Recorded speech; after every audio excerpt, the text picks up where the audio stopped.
இதோ உங்கள் முன் புரட்சி தமிழர், நம்மை வாழ வைத்த வள்ளல், வருங்கால முதல்வர், கழக பொதுச் செயலாளர், நாளைய தமிழகத்தின் கதாநாயகன், நாளை தமிழகம் எங்கும் ஒலிக்கக்கூடிய ஒரே குரல் புரட்சி தமிழர், புரட்சி தமிழர், புரட்சி தமிழர் என்று இருக்க வேண்டும்.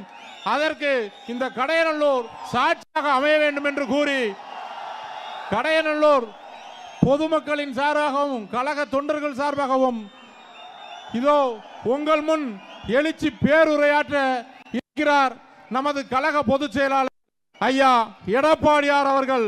பொன்மனச்செம்மல் புரட்சி தலைவர் எம்ஜிஆர், இதே தெய்வம் புரட்சி தலைவி அம்மா, இருபெரும் தெய்வங்களை வணங்கி இன்றைக்கு கடையநல்லூர் நகரமே குலுகின்ற அளவிற்கு மக்கள் வெள்ளம்,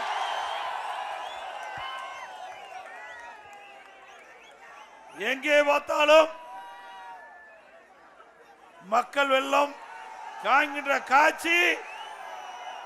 அடுத்த ஆண்டு நடைபெறுகின்ற சட்டமன்ற பொது தேர்தலிலே கடையநல்லூர் சட்டமன்ற தொகுதி வெற்றி பெற்று விட்டது என்று சொல்லுகின்ற அளவிற்கு மக்களுடைய ஆரவாரம், மகிழ்ச்சி, அதுவே வெற்றிக்கு சாட்சி. போன மாசம் 7ஆம் தேதி என்னுடைய எழுச்சி பயணத்தை துவக்கினேன். இன்று வரை கடையநல்லூர்ல வந்து உங்களை சந்திக்கின்ற அளவு வரை இதுவரை எந்த தொகுதியிலும் இவ்வளவு மக்கள் வெள்ளத்தை பார்க்கவில்லை.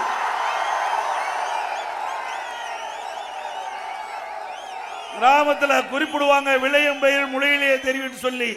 அடுத்த ஆண்டு நடைபெறுகிற சட்டமன்ற தேர்தலுடைய வெற்றி இங்க இருக்கின்ற மக்களுடைய எழுச்சியே சாட்சி. தமிழகத்தில் இன்றைக்கு சட்ட ஒழுங்கு சீர்கட்டுவதற்கு காரணம் போதை ஆசாமிகளால். இன்றைக்கு தமிழகத்திலே கஞ்சா விற்காத இடமே இல்லை. கிராமத்திலிருந்து நகரம் வரை எல்லா இடங்களிலும் கஞ்சா விற்பனை அமோகமாக விற்பனை செய்து கொண்டிருக்கின்றார்கள்.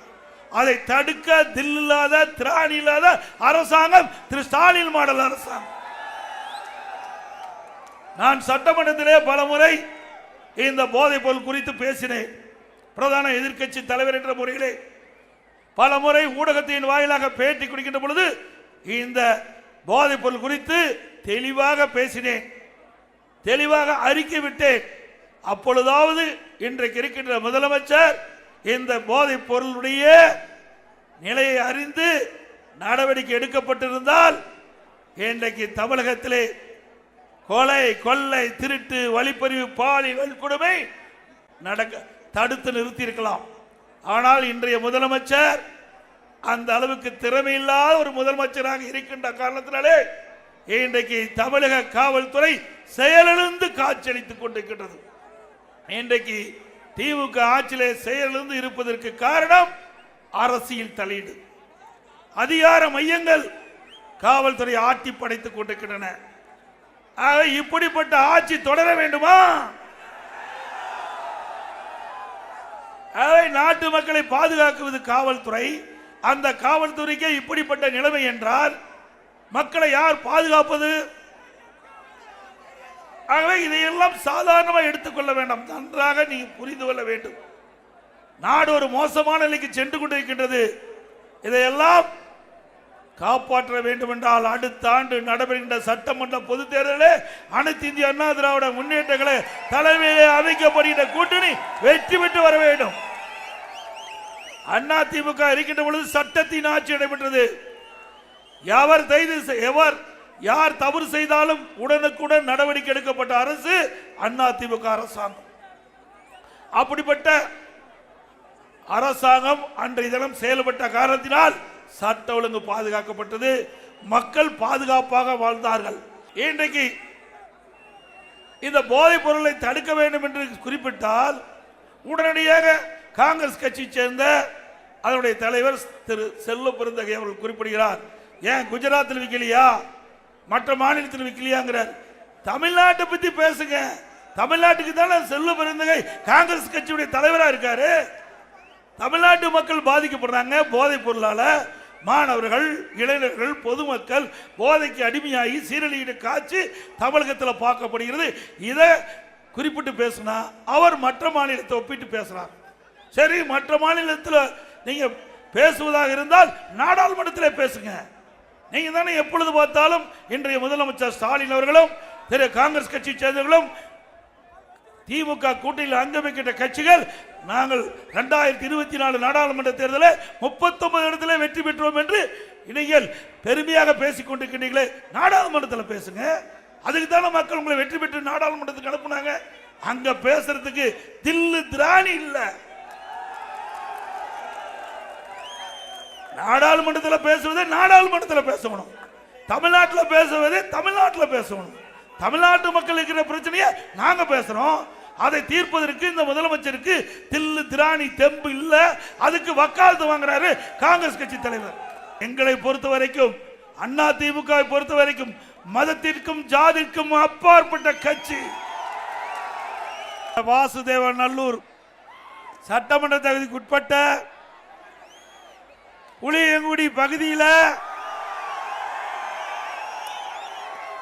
இந்த பகுதியை குலுங்குகின்ற அளவிற்கு மக்கள் வெள்ளம்.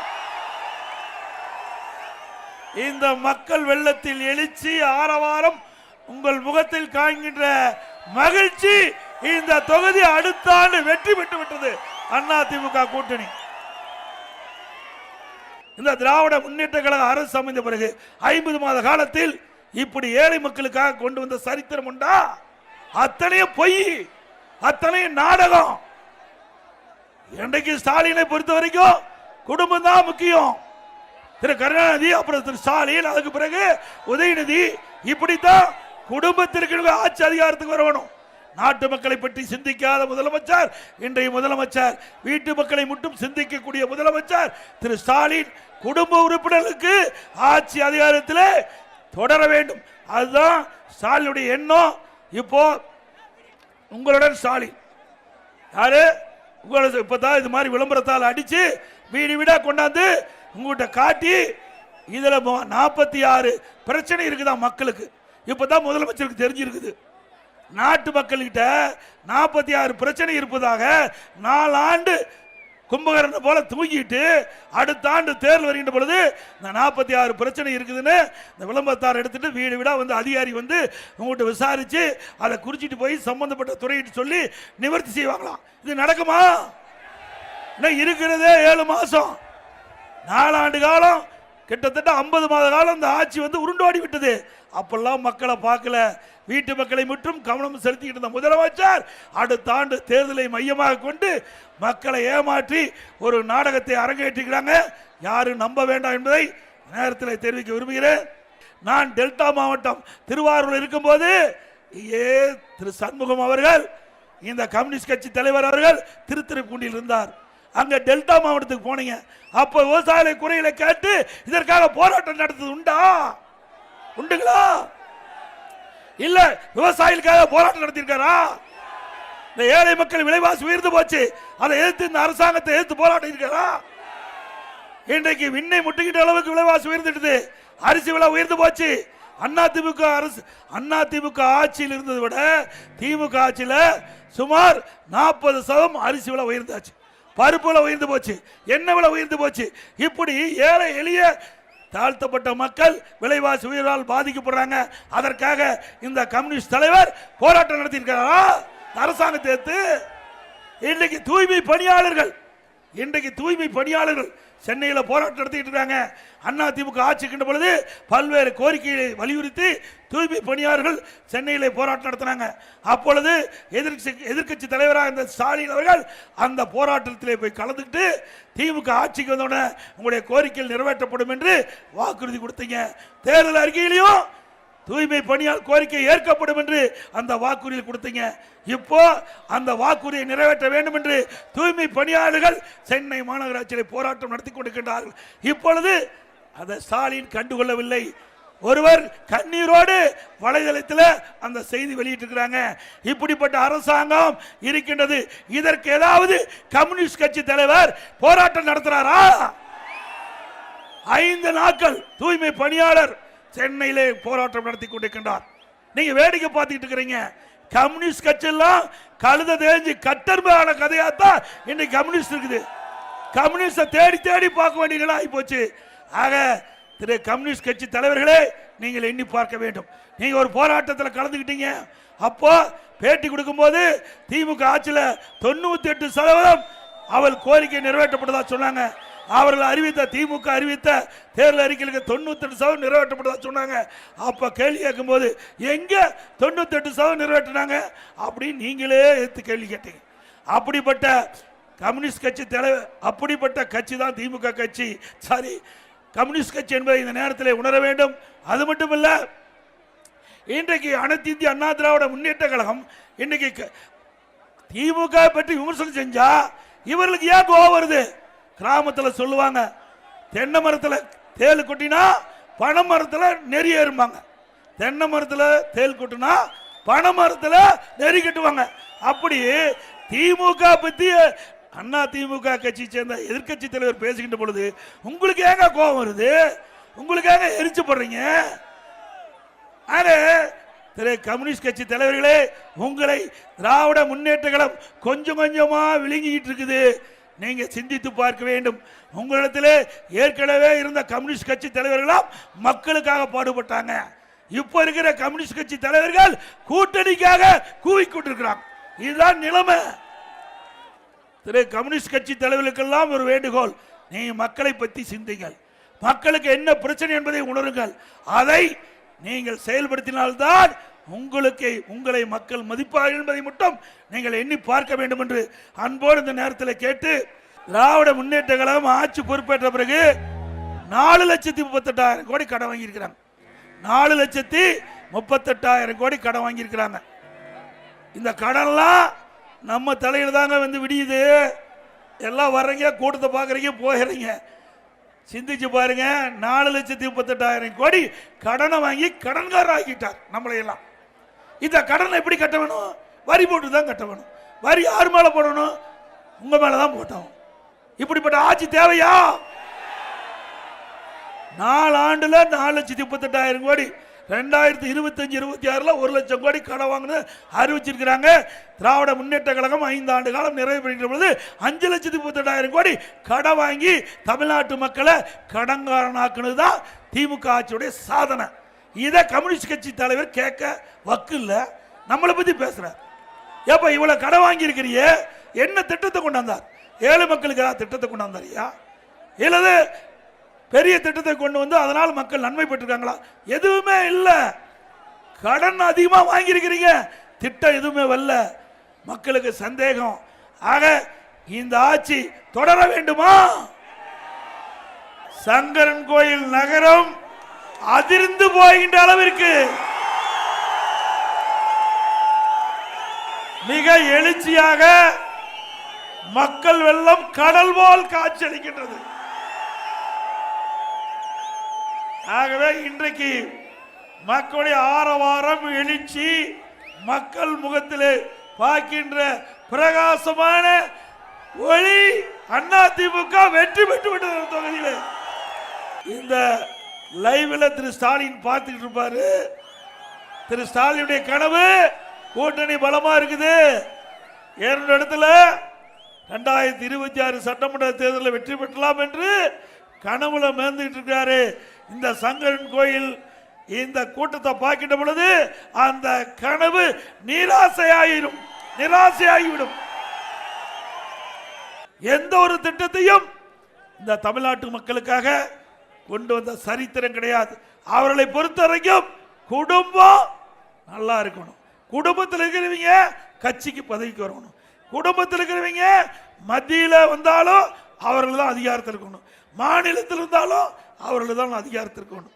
ஆக அது ஒரு குடும்ப கட்சியா மாறிட்டது. அது ஒரு குடும்ப கட்சி. திமுக என்பது கார்பரேட் கம்பெனி. அது கட்சி இல்ல. கட்சி எல்லாம் போயிட்டுது. இப்ப கார்பரேட் கம்பெனி ஆயிட்டுது. அந்த கம்பெனியில திரு கருணாநிதி குடும்பம் தான் ஆதிக்கம் செலுத்தும். அப்படிப்பட்ட நிலைமை தொடர வேண்டுமா? இன்றைக்கு தமிழ்நாட்டில் ஆட்சிக்கு வர வேண்டும் என்றாலும் திமுக குடும்பத்தை சேர்ந்த திரு கருணாநிதி குடும்பத்தை சேர்ந்த திரு ஸ்டாலின் தான் வர வேண்டும். அதுக்கு பிறகு உதயநிதி வருவதற்கு அவர் எம்எல்ஏ ஆக்கினாங்க, மந்திரி ஆக்கினாங்க, துணை முதலமைச்சர் ஆக்கிட்டாங்க. இன்னைக்கு கட்சியில பாருங்க, திரு கருணாநிதி திமுக தலைவர், திரு உதயநிதி இளநிலை செயலாளர், திருமதி கனிமொழி மகளிரணி செயலாளர். முடிஞ்சு போச்சு, அவ்வளவுதான் பதவி. வேற எந்த பதவியும் கிடையாது. மீதி எல்லாம் சின்ன சின்ன பதவி, அது பிச்சை போடுற மாதிரி மற்றவங்களுக்கு போட்டு வச்சிருக்கிறாங்க. இப்படிப்பட்ட கட்சி தமிழ்நாட்டுக்கு தேவையா? நீங்களே சிந்திச்சு பாருங்க. அது கட்சியா? கம்பெனி தானே. கம்பெனியில தான் அது சொந்த பந்தமெல்லாம் டைரக்டரா இருப்பாங்க. அப்படி திமுக என்பது ஒரு கம்பெனி ஆகிவிட்டது, கட்சி அல்ல. அதனாலதான் அவர்கள் மக்களை பற்றி கவலைப்படாமல் இருக்கிறாங்க. கம்பெனி என்னென்ன வரவு செலவு, எவ்வளவு வருமானம் வரும், செலவு கிடையாது. திமுக எப்ப செலவு பண்ண சரித்திரமே கிடையாது. திரு கருணாநிதி குடும்பம் செலவு பண்ண சரித்திரமே கிடையாது. வரவு தான் கணக்கு வைப்பாங்க. அதன் அடிப்படையில் தானே இன்னைக்கு டாஸ்மாக் ஊழல் நீதிமன்றம் வரைக்கும் போய் சத்தி சிரிச்சுக்கிட்டு இருக்குதுல்ல. இன்னைக்கு டாஸ்மாக்ல தமிழ்நாட்டில் 6000 மதுக்கடை இருக்குது. ஒவ்வொரு மதுக்கடையிலையும் ஒரு நாளைக்கு 6000 மதுக்கடையில் ஒரு நாளைக்கு 1.5 கோடி பாட்டில் விற்குது. ஒரு பாட்டிலுக்கு 10 ரூபா அதிகமாக வாங்குறாங்க. அப்படின்னா ஒரு நாளைக்கு இந்த மதுக்கடை மூலமாக 15 கோடி வருது. அது மேலிடத்துக்கு போதுங்கிறாங்க. அப்படி மாசம் 30 நாள், அப்படின்னா 30 நாளைக்கு 450 கோடி ஒரு மாதத்திற்கு. இந்த 10 ரூபா அதிகமாக வாங்குறதுலயே வருஷத்துக்கு 5400 கோடி. இப்போ 4 வருஷத்துக்கு கணக்கு போட்டுங்க, எத்தனை ஆயிரம் கோடி? கிட்டத்தட்ட 22,000 கோடி இருக்கும்ல. மாசம் 5400 கோடினா கிட்டத்தட்ட 4 ஆண்டுல 20,000 கோடி. இந்த 10 ரூபா கூடுதலா வாங்கினதுலயே இவ்வளவு வருமானம்னா இன்னும் எத்தனை துறை இருக்குது? அத்தனை துறையில எப்படி கொள்ளையடிச்சிருப்பாங்க? ஆகவேதான் இன்றைக்கு நீதிமன்றம் படிக்கட்டு ஏறி ஏறி இறங்கிட்டு இருக்காங்க திமுக மந்திரிகள். ஆக இப்படிப்பட்ட ஊழல் ஆட்சி தேவையா? இன்றைக்கு எல்லா துறையிலும் ஊழல், லஞ்ச லாவண்யம் இல்லாத துறையே இல்லை. திமுகனா அது ஊழல், ஊழல்னா திமுக. இந்தியாவிலேயே திரு கருணாநிதி முதலமைச்சர் இருந்த காலகட்டத்தில் ஊழலுக்காக கலைக்கப்பட்ட ஒரே அரசாங்கம் திமுக அரசாங்கம் தான். அரிசி பேர ஊழல், வீராண ஊழல், பூச்சி மருந்து ஊழல் அந்த காலத்திலேயே. அப்ப ஊழலின் ஊற்றுக்கண் திமுக. அது திருந்தவே திருந்தாது. ஏதோ தப்பி தவறி ஆட்சிக்கு வந்துட்டாங்க. ஆட்சிக்கு வந்த பிறகு தமிழ்நாட்டை பட்டா போட பார்க்குறாங்க. தயவு செய்து சங்கரன் கோயிலையும் பட்டா போட்டுருவாங்க. ஆட்சி கீச்சிக்கு நீங்க மாத்திட்டீங்க, முடிஞ்சு போச்சு. சங்கரன் கோயில் இந்த சட்டமன்ற தொகுதி அவருடைய வசமாயிரும். அப்படித்தான் அந்த குடும்பம் இருக்குது. ஆக திராவிட முன்னேற்ற கழகம் எப்பொழுதும் மக்களுக்கு நன்மை செய்த சரித்திரமே கிடையாது. எல்லாம் அபி பேர் தான் வைப்பாங்க. பாருங்க, உங்களுடன் ஸ்டாலின், நலங்காக்கும் ஸ்டாலின், எல்லாமே மக்களுடைய வரி பணத்தை வச்சுக்கிட்டு விளம்பர மாடல் அரசாங்கம் பேரை வைப்பதுதான் அவருடைய பணியா வழிய மக்களுக்கு நல்லது செய்கின்ற திட்டம் எதுவுமே திமுக ஆட்சியில் பார்க்க முடியாது. இதே அண்ணா திமுக ஆட்சியில் இந்த சங்கரன் கோயில் சட்டமன்ற தொகுதியில் நிறைய திட்டங்களை நிறைவேற்றிக்கிறோம். என்ன கேட்டா அந்த கூட்டணி கட்சி எல்லாம் ஜால்ரா போடுது. திமுக கட்சியில் இருக்கிற திமுக கூட்டணியில் அங்கம் வைக்கின்ற கட்சிகள்லாம் திமுகவுக்கு ஜால்ரா போடுது. ஒன்னா கூட்டணியில் இடம்பெற்றிருக்கிற கட்சி ஆளுங்கட்சின்னு சொல்லுங்க, இல்லையா எதிர்கட்சினா மக்களுடைய பிரச்சனையை பேச வேணும். சட்டமன்றத்திலையும் பேசுறது இல்ல, வெளியிலையும் பேசுறது இல்ல. ஆனா திராவிட முன்னேற்ற கழகத்தை பற்றி நாங்கள் ஏதாவது விமர்சனம் பண்ணா உடனடியா பேப்பர்ல அவர்கள் எங்களை பற்றி விமர்சனம் பண்றாங்க. மக்களை காப்போம், தமிழகத்தை மீட்போம். மக்களை தமிழகத்தை மக்களை தமிழகத்தை மக்களை தமிழகத்தை பை பை ஸ்டாலின்.